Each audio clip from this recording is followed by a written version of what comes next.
Love today, dragon എന്നീ സിനിമകളിലൂടെ പ്രേക്ഷകരുടെ ഇഷ്ടം പിടിച്ചുപറ്റിയ നടനും സംവിധായകനുമാണ് പ്രദീപ് രംഗനാഥൻ. നടന്റെ ഏറ്റവും പുതിയ ചിത്രം ഡ്യൂഡ് റിലീസിന് ഒരുങ്ങുകയാണ്. മലയാളികളുടെ പ്രിയ നടി മമിത ബൈജാണ് സിനിമയിലെ നായികയായി എത്തുന്നത്. ഇപ്പോഴിതാ സിനിമയുടെ പ്രൊമോഷന് ഭാഗമായി നടന്ന പ്രസ് മീറ്റിൽ പ്രദീപ് മോഹൻലാലിന്റെ ഇഷ്ടചിത്രങ്ങൾ വെളിപ്പെടുത്തുകയാണ് ശ്രദ്ധ നേടുന്നത്. മോഹൻലാൽ നായകനായി എത്തിയ തുടരും സിനിമ കണ്ട് തരുൺമൂർത്തിയെ വിളിച്ച് അഭിനന്ദിച്ചിരുന്നുവെന്നും പ്രദീപ് രംഗനാഥൻ പറഞ്ഞു. മോഹൻലാലിന്റെ സാറിന്റെ ഇഷ്ടചിത്രം ദൃശ്യമാണ്. അതുപോലൊരു സിനിമ ചെയ്യാൻ ആഗ്രഹമുണ്ട്. അടുത്തിടെ തുടരും കണ്ടിരുന്നു.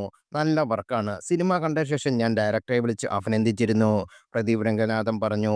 അതേസമയം ഡ്യൂഡിന്റെ ട്രെയിലർ ഇന്നലെ പുറത്തു വന്നു. പ്രദീപിന്റെ മുൻകാല സിനിമയിലെ പോലെ ഒരു പക്ക എന്റർടൈനർ ആകും എന്ന സിനിമയെന്നാണ് സൂചന നൽകുന്നത്. ആക്ഷനും കോമഡിയും സെന്റിമെന്റ്സും ചേർന്ന് ദീപാവലിക്ക് പ്രേക്ഷകർ ആഘോഷിക്കുന്ന കാണാനാകുന്ന ഒരു സിനിമയാകും ഡൂഡ് എന്ന പ്രതീക്ഷയാണ് ട്രെയിലർ നൽകുന്നത്. ട്രെയിലറിലെ മമിതയുടെ സീനുകൾക്ക് കയ്യടി നേടുന്നുണ്ട്.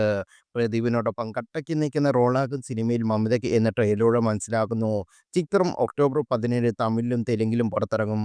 പ്രശസ്ത നിർമ്മാണ കമ്പനിയായ E4 എന്റർടൈൻമെന്റ് ആണ് ചിത്രം കേരളത്തിൽ എത്തുന്നത്. നേരത്തെ പ്രദീപ് ചിത്രമായ ഡ്രാഗൺ കേരളത്തിൽ എത്തിച്ചവരും ഇവരായിരുന്നു.